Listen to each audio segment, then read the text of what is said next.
Hello everyone. In this video, I'm going to tell you how to do a revision for UPSC Prelims 2025. आपने prelims specific तैयारी शुरू कर दी होगी या करने वाले होंगे। जब आप नॉर्मल रिवीजन करते हैं तो किस तरीके से रिवाइज करते हैं? ज्यादातर लोग ऐसा करते हैं कि अगले दिन जैसे आज आपने कुछ पढ़ा तो सोने के पहले उसे रिवाइज कर लिया, या अगले दिन सुबह रिवाइज कर लिया, फिर एक भी संडे को कर लिया, या फिर आपने एक महीने कुछ पूरा पढ़ा उसके बाद अंत पे कर लिया। ये नॉर्मल तरीका होता है रिवाइज करने का। बट जब अब तो ऐसा समय आ गया है कि आपने सब कुछ पढ़ चुके हैं, आप अब सिर्फ रिवाइज रिवाइज रिवाइज रिवाइज करना है। ठीक है, जो भी मिसिंग पार्ट है वो आपको पूरा करना है पहले, और उसके बाद सिर्फ रिवीजन पे फोकस करना है पूरे जो भी अब 3 4 5 महीने बच गए हैं। तो किस तरीके से आपको रिवाइज करना है ये मैं इस वीडियो में बताऊंगा। सबसे पहले आप नोट बनाइए, note down the time that you have. आपने सब कुछ एक बार पूरा हो गया आपका, आप जो भी एक एक सब कुछ का मतलब है आपने एक स्टैंडर्ड बुक, एक जो भी सोर्स आप फॉलो कर रहे थे, स्टैंडर्ड बुक का मतलब है कि कोई भी सोर्स, कोचिंग, कुछ भी एक चीज आप फॉलो कर रहे थे पर सब्जेक्ट, वो आपका पूरा हो गया है, मतलब आपकी पढ़ाई हो चुकी है। अब आपको रिवीजन करना है, तो टाइम कितना बचा है उसके बाद आपके पास। Then things you have to revise, क्या क्या रिवाइज करना है आपको, ये नोट डाउन करिए। ये बहुत बहुत ज्यादा जरूरी है नोट डाउन करना कि आपको क्या क्या रिवाइज करना है।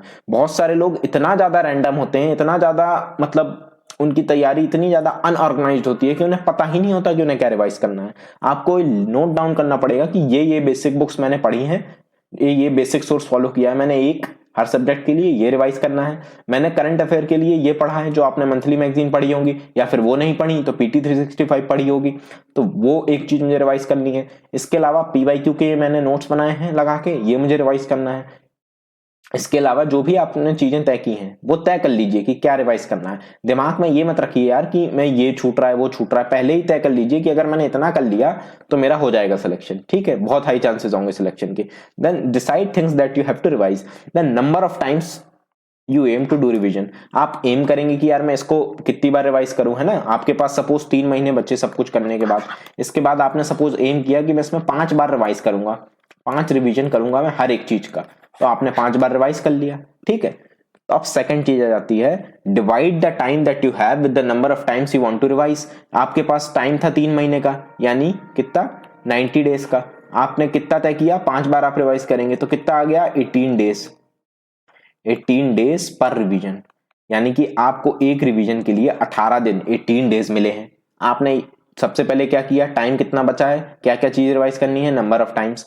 अब जितना भी टाइम बचा था 3 महीने यानी 90 डेज, उसे 5 बार रिवाइज करना है आपको, तो 5 से डिवाइड किया, यानी कि आपको एक बार आपको 18 दिन में पूरा रिवीजन कर लेना है, तभी आपका 5 बार रिवाइज हो पाएगा। ये ऑब्जेक्टिवली तय करना बहुत जरूरी है, बिकॉज ऐसा अक्सर होता है कि हम पहले रिवीजन में 2 महीने लगा देते हैं, 1 महीने लगा देते हैं, और उसके बाद सोचते हैं कि अगला रिवीजन कम टाइम में हो जाएगा। ऐसा नहीं होता, इतना ज्यादा टाइम रिड्यूस नहीं होता है, बिकॉज ऑलरेडी आप पढ़ चुके हैं सब कुछ। आपको पहले रिवीजन में जितना टाइम लग रहा है, डेफिनेटली टाइम कम होगा, बट आप ये मान के नहीं चल सकते, बहुत सारे केसेस में टाइम कम नहीं होगा, लगभग उतना ही टाइम लग जाता है दूसरे रिवीजन में भी, खासकर दूसरे तीसरे, फिर इतना ज्यादा टाइम कम नहीं होता है आपको। अगर दूसरा रिवीजन आप 18 दिन में कर रहे हैं, 20 दिन में कर रहे हैं, तो उसके बाद तीसरा रिवीजन 2 3 दिन कम होंगे, ऐसा नहीं होगा कि वो 5 दिन में हो जाएगा अगर आप उतनी पूरी चीज रिवाइज करेंगे। तो आपने ये कर लिया, इसके बाद revise as you will have to give the exam after the revision. ये बहुत बहुत बहुत बहुत ज्यादा जरूरी है। ठीक है, बहुत जरूरी है ये कि इस तरीके से आप रिवाइज करिए कि आपको उसके बाद एग्जाम देना है। आपने तय किया कि आपको 5 बार रिवाइज करना है, आपके पास 3 महीने हैं, यानी कि आपको एक रिवीजन 18 डेज में कर लेना है। ये इतना क्लियर हो गया।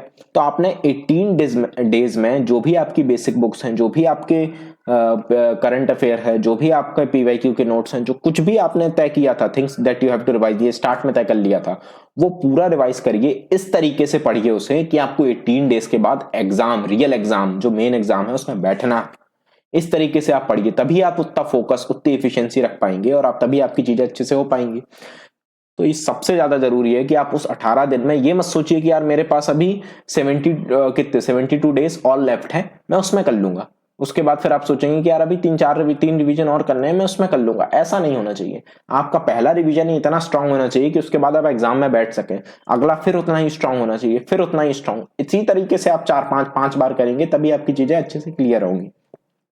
Then include everything in revision basic books, current affairs, PYQ notes if any, ये 3 चीजें बहुत इंपॉर्टेंट होती हैं। जो भी आपने एक पर्टिकुलर सोर्स फॉलो किया है सब्जेक्ट के लिए वो आपको करना है रिवाइज, करंट अफेयर और जो भी पीवाईक्यू पढ़े हैं उसके अगर आपने कुछ शॉर्ट नोट्स बनाए हैं तो ये 3 चीजें ही होती हैं जो कि 99% 90 मोर देन 95% चीजें कवर कर लेती है, ऑलमोस्ट 100% कवर कर लेती है, 95 भी क्या, मतलब यही 3 चीजें आपको बार बार रिवाइज करनी है तो आपका काम हो जाएगा।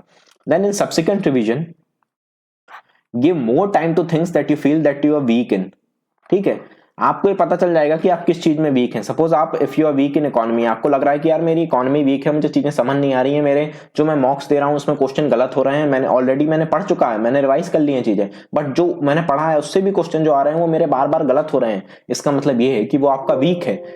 ठीक है, इसका मतलब क्या हुआ कि वो चीज आपकी वीक है and then you have to give it slightly more time and vice versa. Vice versa का मतलब ये है कि अगर आपकी कोई चीज स्ट्रांग है, आपके सारे क्वेश्चन उससे सही हो रहे हैं, तो डेफिनेटली आप उसमें थोड़ा कम समय दे सकते हैं। जैसे कि आप पहले सपोज आपकी पॉलिटिकल साइंस स्ट्रांग है, पॉलिटी स्ट्रांग है, तो पहले उसमें आप 4 दिन दे रहे थे, 3 दिन दे रहे थे रिवाइज करने को, अब 2 दिन दे दीजिए। इकोनॉमी में आप 3 दे रहे थे तो उसका जो एक आपने कम किया था वो यहाँ बढ़ा दीजिए, 4 दिन दे दीजिए। इस तरीके से आपको सब्सिक्वेंट रिवीजन में अल्टर करना पड़ेगा, ठीक है, चेंजेस करने पड़ेंगे। तो ये बहुत एफिशिएंट तरीका है जो मैंने सीखा था, जो मैंने खुद आजमाया बाद में, और इससे मैंने लगातार 3 बार लगातार प्रीलिम्स क्लियर किए। तो ये काफी एफिशिएंट तरीका है जो मुझे ऐसा लगा, और मुझे ऐसा लगा कि आपको बताना चाहिए, बिकॉज जनरली जब रिवाइज करते हैं तो बहुत ज्यादा अनऑर्गेनाइज्ड वे में हम रिवाइज करते हैं, हमें लगता है कि यार हो जाएगा, ये तय नहीं कर पाते कि ऑब्जेक्टिवली किस तरीके से मूव करना है। तो ये एक तरीका होता है, अगर आप ये फॉलो करेंगे तो डेफिनेटली आपको हेल्प करेगा। Thank you all for watching the video.